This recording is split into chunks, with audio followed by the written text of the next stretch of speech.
Tito, capítulo 1. Eu, Paulo, servo de Deus e apóstolo de Jesus Cristo, escrevo essa carta. Eu fui escolhido e mandado para anunciar, ajudar a tornar mais forte a fé que o povo de Deus tem e para fazer com que eles conheçam a verdade ensinada pela nossa religião, que se baseia na esperança de recebermos a vida eterna. Deus, que não mente, nos prometeu essa vida antes da criação do mundo, e no tempo certo Ele a revelou na sua mensagem. Essa mensagem foi entregue a mim, e eu anuncio por meio de Deus, o nosso Salvador. Escrevo a você, Tito, meu verdadeiro filho na fé, esta fé que é sua e minha, que a graça e a paz de Deus, o Pai, e de Cristo Jesus, o nosso Salvador, estejam com você. Eu o deixei na ilha de Creta para que você pusesse em ordem o que ainda faltava fazer e para nomear em cada cidade os presbíteros das igrejas. Lembre das minhas ordens. O presbítero deve ser um homem que ninguém possa culpar de nada. Deve ter somente uma esposa. Os seus filhos devem ser cristãos e não ter fama de maus ou desobedientes. Pois aquele que tem a responsabilidade do trabalho de Deus como bispo deve ser um homem que não possa ser culpado de nada. Não deve ser orgulhoso, nem ter mau gênio, não deve ser chegado ao vinho, nem violento, nem ganancioso. Deve estar disposto a hospedar pessoas na sua casa e deve amar o bem. Deve ser prudente, justo, dedicado a Deus e disciplinado. Deve se manter firme na mensagem que merece confiança e que está de acordo com a doutrina. Assim ele poderá animar os outros com o verdadeiro ensinamento e também mostrar o erro dos que não são contra esse ensinamento, pois existem muitos, principalmente os que vieram do judaísmo, que são revoltados e enganam os outros com suas tolices. É preciso fazer com que parem de falar, pois estão atrapalhando famílias inteiras por ensinarem o que não devem, com a intenção vergonhosa de ganhar dinheiro. Foi justamente um deles, o profeta da ilha de Creta, quem disse: os crentes só dizem mentiras, são como animais selvagens, são os preguiçosos que só pensam em comida. E ele tinha razão quando disse isso. Portanto, você tem de repreender duramente esses falsos mestres para que sejam sadios na fé. E parem de dar atenção a histórias inventadas por judeus e os ensinamentos humanos que vêm de pessoas e rejeitam a verdade. Tudo é puro para os que são puros, mas nada é puro para os impuros e descrentes, pois a mente e a consciência deles estão sujas. Eles dizem que conhecem a Deus, mas o que eles fazem mostra que isso não é verdade. Estão cheios de ódio, são rebeldes e não são capazes de fazer nenhuma coisa. Tito, capítulo 2. Mas você, Tito, ensine o que está de acordo com a doutrina verdadeira. Ensina os mais velhos a serem moderados, sérios, prudentes e firmes na fé, no amor e na perseverança. Aconselhe também as mulheres mais idosas a viverem como devem viver as mulheres dedicadas a Deus, que elas não sejam caluniadoras nem muito chegadas ao vinho, que elas ensinem o que é bom, para que as mulheres mais jovens aprendam a amar os maridos e os filhos, e a ser prudentes, puras, boas donas de casa e obedientes ao marido, a fim de que ninguém fale mal da mensagem de Deus. Aconselhe também os homens mais jovens a serem prudentes. Você mesmo deve ser, em tudo, um exemplo de boa conduta. Seja sincero e sério quando estiver ensinando. Use palavras certas para que ninguém possa criticá-lo e para que os inimigos fiquem envergonhados por não terem nada de mal a dizer a nosso respeito. Que os escravos obedeçam aos seus donos e os agradem em tudo, que não sejam respondões, nem roubem os seus donos. Pelo contrário, que eles mostrem que são sempre bons e fiéis em tudo o que fazem. Desse modo, por causa das coisas que eles fizerem, todos falarão bem da doutrina a respeito de Deus, o nosso Salvador, pois Deus revelou a sua graça para dar a salvação a todos. Essa graça nos ensina a abandonarmos a descrença e as paixões mundanas e a vivermos neste mundo uma vida prudente, correta e dedicada a Deus, enquanto ficamos esperando o dia feliz em que acontecerá a glória do nosso grande Deus, o Salvador Jesus Cristo. Foi Ele quem deu a si mesmo por nós, a fim de nos livrar de toda maldade e de nos purificar, fazendo de nós um povo que pertence somente a Ele e que se dedica a fazer o bem. Ensine essas coisas e use toda a sua autoridade para animar e também para repreender os seus ouvintes. E que ninguém despreze você. Tito capítulo 3. Recomende aos irmãos que respeitem as ordens dos que governam e das autoridades, que sejam obedientes e estejam prontos a fazer tudo o que é bom. Aconselhe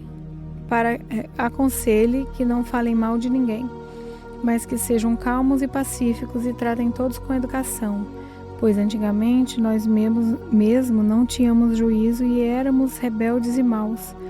Éramos escravos das paixões e dos prazeres de todo tipo e passávamos a nossa vida no meio da malícia e da inveja. Os outros tinham ódio de nós e nós tínhamos ódio deles. Porém, quando Deus, o nosso Salvador, mostrou a sua bondade e o seu amor por todos, Ele nos salvou porque teve compaixão de nós e não porque nós tivéssemos feito alguma coisa boa. Ele nos salvou por meio do Espírito Santo que nos lavou, fazendo com que nascêssemos de novo e dando-nos uma nova vida. Deus derramou com generosidade o seu Espírito Santo sobre nós, por meio de Jesus Cristo, nosso Salvador.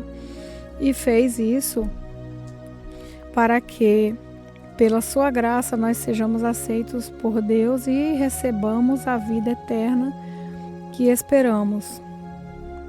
Esse ensinamento é verdadeiro. Quero que você, Tito, insista nesses assuntos para que os que creem em Deus se interessem em usar o seu tempo fazendo o bem. Isso é bom e útil para todos. Mas evite as discussões tolas, as longas listas de nomes de antepassados, as brigas e os debates a respeito da lei dos judeus. Essas coisas são inúteis e sem valor. Se uma pessoa causar divisões entre os irmãos na fé, aconselhe essa pessoa 1 ou 2 vezes, mas depois disso não tenha mais nada a ver com ela, pois você sabe que é uma pessoa como esta que abandonou completamente o Evangelho e os seus pecados provam que ela está errada. Quando eu lhe mandar o irmão Artenas ou o irmão Tíquico, faça o possível para ir se encontrar comigo na cidade de Nicópolis, pois resolvi passar o inverno lá. Ajude o advogado Zenas e também Apolo em tudo o que você puder, a fim de que eles tenham o que precisarem para a viagem. Que a nossa gente aprenda a usar o seu tempo fazendo o bem e ajudando os outros, em caso de necessidade, para que assim a vida da nossa gente seja útil. Todos que estão comigo mandam saudações a você. Dê saudações aos nossos amigos na fé. Que a graça de Deus esteja com todos vocês. Filemon, capítulo 1.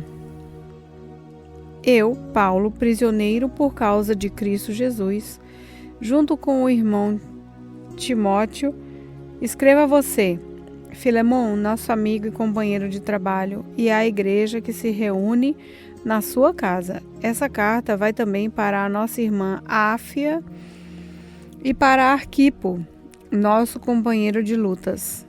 Que a graça e a paz de Deus, o nosso Pai, e o Senhor Jesus Cristo estejam com vocês.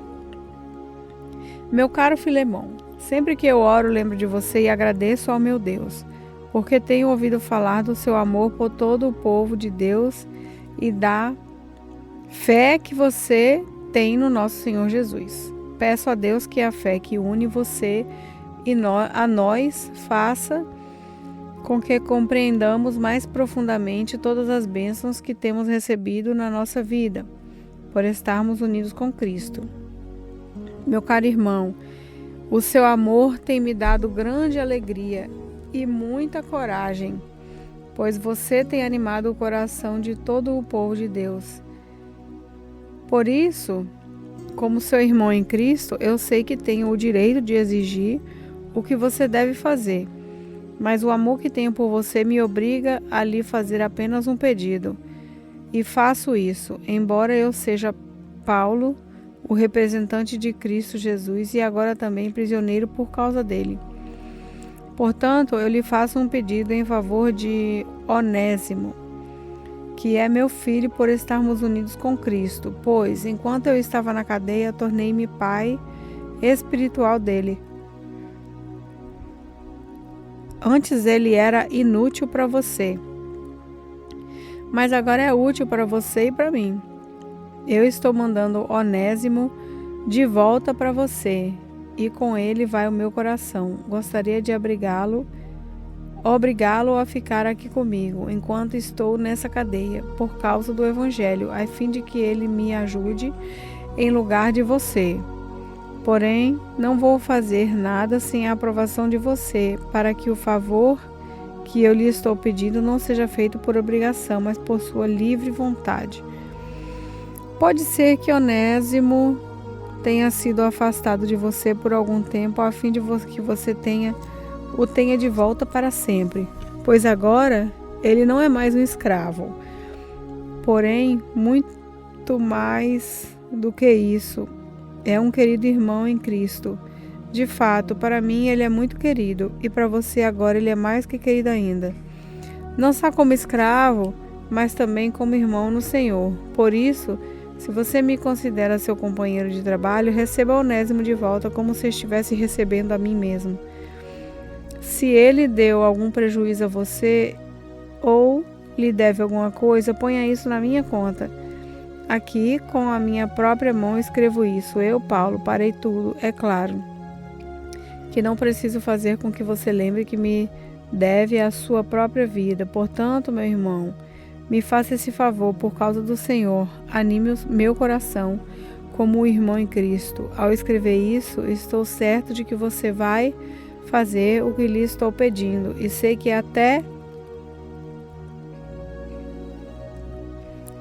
até que você fará ainda mais. Peço também que prepare um quarto para mim, pois espero que Deus responda às orações de todos vocês e me deixe ir outra vez até aí. Epafras, o irmão que está na cadeia comigo por causa de Cristo Jesus, envia saudações a vocês. E Marcos, Aristarcos, Demas e Lucas, meus companheiros de trabalho, também enviam saudações. Que a graça do Senhor Jesus Cristo esteja com vocês.